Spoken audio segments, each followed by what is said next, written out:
Should I talk about the end of PodTaku? Go ahead. I mean, if you want, man, like we can edit. We can edit. It's fine. Are we about to do this now? It's up to you, Am I really gonna bring this up? But It's up to you, bro. okay, so I guess I've never talked about this, but we've obviously gotten a lot of comments about PodTaku on this I podcast. like how you just like caps. Comments on this podcast, Yeah. and I don't think anyone's really publicly talked about it.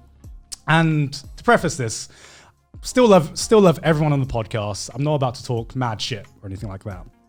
The long and the short of it is that we came into some creative differences about which way the podcast could go. Because to me, PodTaku was the defining podcast of the AniTube community, as I have just said, and I really wanted to push that further. I wanted PodTaku to like evolve more. Yeah. Because I saw the potential in how big the podcast could be. Because the problem was that we had trouble keeping up with our schedule, and then we took like a 7-month break or something like that. It was very long, I think. It was a very long that break. long? Yeah. And the reason for that was basically the podcast didn't really have a designated leader leading and everything. Right. So at the beginning of the podcast, it was mainly me and Tristan who were getting things getting things done, chasing up people and stuff. Yeah, I mean, Jean, love Jean. She was like the mother of the group, but she would come in and out because she was very busy with her real life. Holden, fucking talented guy, but it was, you know, I know I've told this to Holden before. You know, it's if you tell Holden to do something, he'll fucking do it. If you don't, he won't do it. If you don't, he wasn't the type of person that would like push people to do it, you know? Right. And, you know, I think he's changed now for the better. And I think PodTaku was definitely a big learning experience for him as well. So I think he's definitely grown as a person. But back then it was mainly me and Tristan who was pushing stuff to get done on the podcast. And Tristan started to get less and less involved because he started to transition doing anime reviews as a hobby to actually finally getting paid for it, because he had opened his Patreon. He was the only one that was actively doing videos compared to all of us. And that was at the time when Tristan was like really at his peak as well. He was really growing at that time. Exactly. I remember his Patreon was a big deal. Yeah, exactly. Because he was the only one who had other commitments for his own YouTube channel. So he just had less time than all of us. And then for me, that was also the time when I got my job at the BBC. Right. So you see all these factors coming into play where the driving force of the podcast just had less time to really make episodes. And people in JTaku, we were all good friends, but they weren't the original four. They weren't the OG four. They didn't really have the, I'd say, authority to really take over. You can't really step in and be like, this is mine. Yeah, exactly. So we basically took a seven-month hiatus, or it's a hiatus, but it was more of nothing was getting done. No one said anything in the group chat. Nothing was really happening. They left you unread. And it was basically because we just didn't have the time. And what was the driving force for it to be revamped was that was the point when I wanted to return to YouTube. I was getting bored of my job, and I was like, okay, first step, I want to put all my hard work into PodTaku and really revamping this, because Tristan's doing really well with whatever he's doing with his Patreon, and I saw potential for not only me coming back, but also pushing PodTaku into something even bigger and better than what it was. With help from trying to monetize it and just basically making it have an incentive for everyone to turn up every week. Exactly. And so it ended up being I was the big driving force to getting PodTaku back on its feet. And that's why I got super, super invested in it, because I was the one who was trying to get episodes done. I was editing a lot of them, not because I wanted to be paid or anything, but I just wanted this to get back. You wanted your passion to be I wanted my passion to be back on the ground. And as soon as I felt it was kind of getting back off the ground, I remember Tristan coming to me, and he was like, I want it to end. You know what I mean? Right. Yeah. And looking back now, I totally understand why he did. Right? Because this is where I put it back to creative differences, because he saw that we weren't getting as many views as we used to before the hiatus, Right. and also the dynamic of the group was very different than when we started. Some people weren't getting along as well as they were at the beginning. So he wanted PodTaku to just end there. He wanted to be like, okay, instead of just fizzling out, I wanted to end here. And I really tried to convince him to be like, look, I know we're going through some very big issues now, but I see potential in this. There was a lot of factors that I saw that could potentially have driven a lot of hype back into PodTaku. Before we ended it, we had Jean had just left. Yeah. Right. But she was going to come back. We had scheduled that. We had also scheduled Mentaku 2, which was the hentai episode, which was like our most popular one. Right. So I was like, look, we could do it. We could do the comeback. We can do it. Please, I really tried to convince him that it was too early to end. Because I totally agree with all the problems that the podcast had.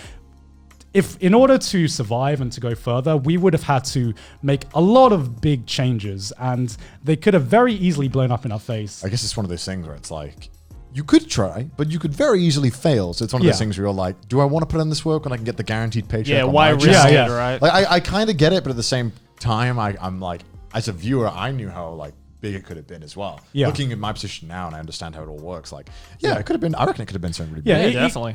It would have needed a lot of work, and we would have taken a big risk, and we could have failed massively. But for me as a person, I would rather give that a go. Right. Than wonder. And it got to the point when it was just this one clash, right? Of just I thought it was too early to end it, and Tristan wanted to end it. And it was unfortunate that I say unfortunate. I didn't get my way. Okay? He didn't listen to me. I tried so hard. There was a video that you guys all made when it ended, right? And I remember watching this, and it was like one of those moments you're like, please say psych. please say psych. JK lol. But I remember watching that video, and it like, because I remember the order was like you first, and then it was like Tristan was last. Yeah. And Tristan, I love Tristan, by the way, just saying. Like, but I remember watching it, and I was thinking like, man, it kind of seems like everyone was like really wanting to keep doing this, but then Tristan didn't, almost, as a viewer. It wasn't like that. It was at the end. As a viewer, I think that's the impression I got. Like, I could be totally wrong, just an impression. I mean, there was definitely a faction that supported my stance, and there was the faction that supported Tristan's stance. I mean, look, like as someone who creates now, I can understand both, and I don't care about either. You know what I mean? It's definitely a tough decision, right? Oh, like, yeah. I think anybody in that position would have been like, fuck, do I take the risk or not? At the end of the day, if his heart's not in it, his heart's not in it. Right? Yeah, exactly. If you're gonna like drag someone along who doesn't want to do it, you can't like. So was there no option to just do it without Tristan?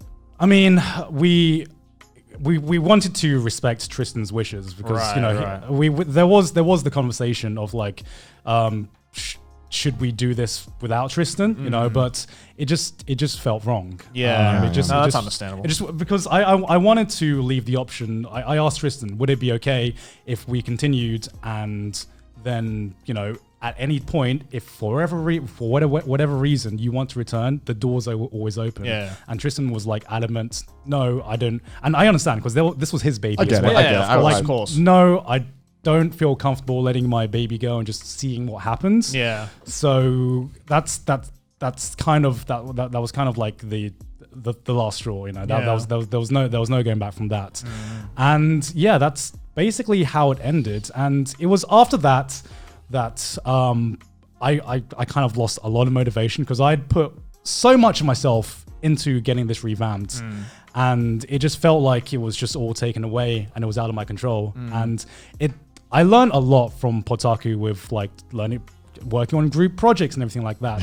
And I should probably, and I want to say, I'm not throwing shade at Tristan at all. We still get along great. Yeah, we all get along with Tristan. them. I love Tristan. Really stand-up guy. It was just a point where we just had creative differences. It happens, man. It happens. That I feel that's a very normal thing. What I'm trying to say is I've really People want to demonize and like don't. Yeah. I'm not demonizing Tristan. We just had a different way of approaching things. I still think back to PodTaku and I still think, hey, I think it ended too early, and he obviously thinks the other way, and he thought the other way back then, and that's basically what it boils down to. It's just how it is, man. Yeah. It's just how it is. Yeah, obviously we don't want anyone going and being like, "What the fuck, man? Why'd you not believe in it, man?" I mean, like we said earlier, like if your heart's not in it, your heart's not in it, right? Yeah. It's not gonna happen. And I mean, can anyone like really blame Tristan? Like again, it's a fucking like I would have really been deliberating as well, right? If I didn't believe in it, I'm normally someone who's like adamant about shit, right? So I would be like, no. Yeah. I don't believe in this. Yeah, like exactly. I would be like that. Yeah, exactly. So it's it's just how it is, right? Yeah. And I mean, I always look back to think, well, what could be? What could it be? What could be? But that was just the end of an era, and now we're in a new era, and everyone's gone down the different paths. I'm really amazed to see what people are getting onto nowadays, and it's fucking great. And I still speak to all the cast members every now and again, especially when we get to meet at conventions. Hey, bottom line is that at least there isn't a single member of PodTaku that went and killed their family. All right, that's a take. Whoa! They didn't go down a Mr. Anime route. All right, like let's just that's the silver lining. Right? Can we all just say that's the silver lining? Cue 80s outro where it tells you what we've all been up to. The fucking snapshot. It's like, Joey didn't kill his family. Jesus Christ. Oh my god. That's a fucking take. Oh my god. Okay.